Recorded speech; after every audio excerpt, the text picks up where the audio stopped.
Assalamualaikum warahmatullahi wabarakatuh. Bagaimana kabarnya hari ini anak-anak?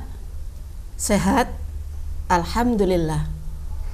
Kali ini bertemu dengan Bu Lili pada video pembelajaran tematik pembahasan perkembangbiakan hewan. Sebelum kita belajar, mari kita bersama-sama membaca basmalah. Bismillahirrahmanirrahim. Oke anak-anak, kelas 6 Tarbiyatus Syarifah sudah siap nggih? Oke. Perkembangbiakan pada hewan. Hari ini kita belajar tentang perkembangbiakan hewan secara generatif, perkembangbiakan hewan secara vegetatif, hewan langka, dan tumbuhan langka. Sebelum kita bahas, Bu Lili mengingatkan sedikit tentang materi yang kemarin disampaikan oleh Bu Asmaul, yaitu tentang perkembangbiakan tumbuhan, di mana perkembangbiakan tumbuhan secara vegetatif ada istilah penyerbukan. Penyerbukan adalah peristiwa jatuhnya serbuk sari ke kepala putik, di mana proses penyerbukan bisa dibantu oleh hewan, air, angin, maupun manusia. Penyerbukan yang sengaja dibantu oleh manusia yaitu terjadi pada pohon salak, pohon vanili, pohon anggrek, bunga anggrek, dan pohon melon, di mana mereka hanya memiliki satu kelamin saja, yaitu punya putik saja ataupun punya benang sari saja. Sehingga pada pohon tersebut dikatakan ini pohon salak laki-laki, pohon salak jantan, ini pohon salak betina, sehingga mereka tidak bisa melakukan penyerbukan sendiri, jadi dibantu oleh manusia. Seperti itu nggih. Lanjut kita ke materi saat ini, yaitu proses pembuahan yang terjadi pada hewan. Bu Lili punya sketsa. Pada pembelajaran sebelumnya sudah dijelaskan bahwa pembuahan adalah proses bertemunya, proses meleburnya sel sperma dan sel telur. Hanya sebatas itu nggih. Oke, diperjelas sama Bu Lili sekarang. Proses meleburnya sel sperma dan sel telur akan membentuk zigot, di mana zigot ini adalah hasil dari pembuahan. Setelah zigot berkembang, maka akan terbentuk embrio, di mana embrio ini adalah calon bayi atau biasa disebut dengan janin. Proses pembuahan pada hewan terbagi menjadi dua, yaitu pembuahan internal dan pembuahan eksternal. Internal, di dalam, maka proses pembuahannya terjadi di dalam induk betina. Yang kedua eksternal, maka pembuahan yang terjadi di luar tubuh induk betina. Paham nggih? Perkembangbiakan secara generatif ada 3. Apa saja Bu? Ada ovipar, yaitu bertelur, ada vivipar, dan ovovivipar. Ovipar atau bertelur berarti hewan yang bertelur nggih, ada ayam, ada ikan, ada burung, ada katak, kataknya lagi santuy itu ya, ada ular. Ular ini ada hanya beberapa ular, beberapa jenis ular yang bertelur. Terus yang terakhir ada latipus. Mungkin sebagian dari kalian mengenal yang namanya latipus. Ada juga yang belum. Nah, gambar ke-6 dari Bu Lili, untuk gambar ke-1 sama ke-5 Bu Lili nggak bahas nggih, kalian sudah paham. Gambar ke-6 itu adalah latipus, di mana latipus ini adalah binatang air. Di mana hewan latipus ini adalah ovipar yang menyusui. Kalau ayam pendak pernah lihat nggih, ayam menyusui ndak pernah lihat. Tapi kalau latipus, semua binatang ovipar tidak ada yang menyusui kecuali latipus. Ciri-ciri dari binatang ovipar atau binatang yang bertelur, dia tidak mempunyai daun telinga, tapi tetap punya telinga, tapi tidak memiliki daun telinga. Kalian di kelas 5 sudah belajar tentang alat indera telinga. Nggih, ada bagian yang namanya daun telinga. Nah, untuk binatang ovipar tidak memiliki daun telinga, juga tidak mempunyai kelenjar susu karena memang tidak menyusui anaknya, tidak mempunyai rahim. Ya, itu. Kita lanjut. Berkembangbiakan berikutnya yaitu vivipar atau beranak. Di sekitar kita banyak nggih kita jumpai. Ada apa saja? Ada kambing, ada paus, ada lumba-lumba, ada gajah.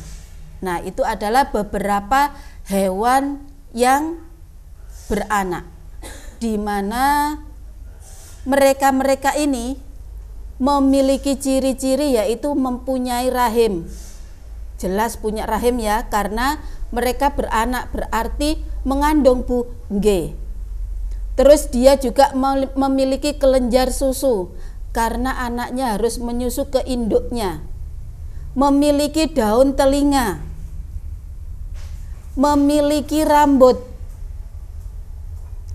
kulit tubuh mengandung kelenjar, yaitu kelenjar lemak dan kelenjar keringat. Mereka juga bernafas dengan paru-paru. Nggih, hewan yang melahirkan disebut hewan mamalia. Kenapa disebut hewan mamalia? Karena menyusui anaknya. Nah, itu nggih. Oke, kita lanjut. Yang ketiga yaitu ovovivipar, bertelur dan melahirkan. Yo bertelur, yo melahirkan. Kalau ovipar, telurnya itu memiliki cangkang atau selaput lendir. Sedangkan ovovivipar, telurnya tidak memiliki cangkang atau sesuatu yang bisa membungkus telur tersebut. Ya. Ada apa saja? Ini anaconda. Bu Lili tadi sudah bilang bahwa sebagian ular itu ada yang bertelur, ada juga yang ovovivipar. Nah, ya ini contohnya anaconda. Jadi telurnya dari sang induk betina tidak dikeluarkan tapi dibuahi di dalam rahim oleh sang pejantan, tapi telurnya tidak dikeluarkan, tetap berada di dalam rahim sampai melahirkan baru keluar. Ada juga hiu sama. Terus ada juga kadal. Ini adalah salah satu beberapa contoh hewan ovovivipar. Berikutnya, perkembangbiakan hewan secara vegetatif. Berarti yang namanya vegetatif apa nak? Perkembangbiakan secara tak kawin, gak koyok tadi yang generatif, harus ada pejantan dan betina. Apa saja? Membelah diri. Membelah diri berarti tubuhnya dibelah, Bu. Nggih. Contohnya apa? Bakteri, amoeba. Nggih, membelah diri, hewan yang membelah diri rata-rata adalah hewan bersel satu. Terus ada fragmentasi. Contohnya apa? Planaria, cacing pita. Nggih, biasanya anak-anak sing perute buncit dikhawatirkan cacingan. Nggih ya, karena di dalam perutnya ada cacinge. Cacinge mek satu sing masuk, tapi begitu diperiksa kok bisa cacingnya di dalam, bisa banyak sekali. Karena mereka berkembang biak secara fragmentasi, membelah diri. Jadi cacingnya satu, tugel nak, nggih, ada bagian atas, bagian kepala dan bagian ekor. Bagian kepala maka dia akan tumbuh ekor. Sedangkan bagian ekor akan tumbuh kepala. Nah, itu fragmentasi. Yang ketiga yaitu tunas. Loh, Bu, tunas bukannya tumbuhan nggih? Nggih. Pada tumbuhan ada perkembangbiakan secara tunas. Pada hewan pun juga ada. Yaitu pada apa? Pada hewan hidra dan anemon laut. Kalau nanti pengen tahu gambarnya hidra, gambarnya anemon laut, bisa searching nanti di Google nggih. Nggih, karena di panduan LKS kalian tidak ada. Oke, kita lanjut nggih. Hewan langka. Beberapa hewan langka yang ada di Indonesia, beberapa hewan yang ada di Indonesia ada yang punah. Maka kita sebutnya dengan hewan langka. Ada apa saja? Ada orang utan. Bukan orang hutan ya, utan. Ada orang utan yang berasal di mana? Kalimantan dan Sumatera. Di sana sekarang sudah ada penangkarannya, yaitu di Kalimantan Tengah, di Taman Nasional Tanjung Piting. Ya, di sana sudah ada penangkaran sekarang. Alhamdulillah. Ada komodo, tidak asing lagi nggih. Ada di mana nak? Di Pulau Komodo.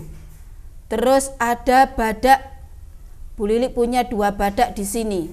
Ada yang berjula 1 dan ada yang berjula 2. Badak berjula 1 biasanya orang menyebutnya badak Jawa. Sedangkan badak yang berjula 2 orang-orang menyebutnya badak Sumatera. Lanjut, ada harimau. Yang ditampakkan Bu Lili adalah harimau Sumatera. Karena kulitnya yang bagus ya, orang-orang pada memburu. Digunakan untuk apa? Bikin tas, bikin jaket, bikin selimut. Nah, seperti itu, nggih. Terus juga ada gajah. Ini adalah gajah Sumatera. Di Sumatera sekarang sudah ada penangkarannya, yaitu di mana? Di Waikambas. Kita lanjut. Ada cendrawasih. Ada jalak Bali. Jalak Bali biasa kita temui di Pulau Bali bagian barat dan pulau di Provinsi Jawa Timur bagian timur. Itu dengan keindahan di matanya itu ya nak ya. Pada matanya ada bulu, warnanya biru, cantik sekali, ya. Lanjut di tumbuhan langka. Ada Rafflesia, ada bunga bangkai. Ini adalah 2 bunga ini yang menjadi ciri khasnya Indonesia. Nggih, sama-sama bunga yang berbau busuk dan ukurannya yang besar sekali. Mereka berdua ini tidak memiliki daun. Jadi dari umbi langsung keluar bunga tanpa ada daun. Dan tidak setiap saat berbunga, hanya pada bulan-bulan tertentu. Terus ini ada pohon gaharu, di mana pohon gaharu ini adalah pohonnya yang lurus sekali tinggi. Kulitnya bisa digunakan untuk keperluan membikin dupa. Nah, seperti itu. Pohon ini kita jumpai di daerah Sumatera, Kalimantan, Nusa Tenggara maupun di Maluku. Berikutnya ada cendana. Nah, pohon cendana ini adalah pohon yang memiliki bau harum. Nggih, banyak diburu orang karena keharumannya. Lanjut, ini anggrek hitam. Terus ini adalah jamblang putih yang sudah langka. Nggih, jamblang putih ku apa sih, Bu? Kalau kita di daerah Sidoarjo, terutama di Sukodono, bilangnya juwet. Ya, juwet, tapi ini yang warnanya putih. Itu adalah beberapa tumbuhan langka yang ada di Indonesia. Apakah hanya itu, Bu? Boten. Masih banyak lagi. Nggih, pembelajaran hari ini ditutup Bu Lili dengan latihan soal. Apa? Yang pertama, sebutkan cara perkembangbiakan hewan secara generatif dan vegetatif.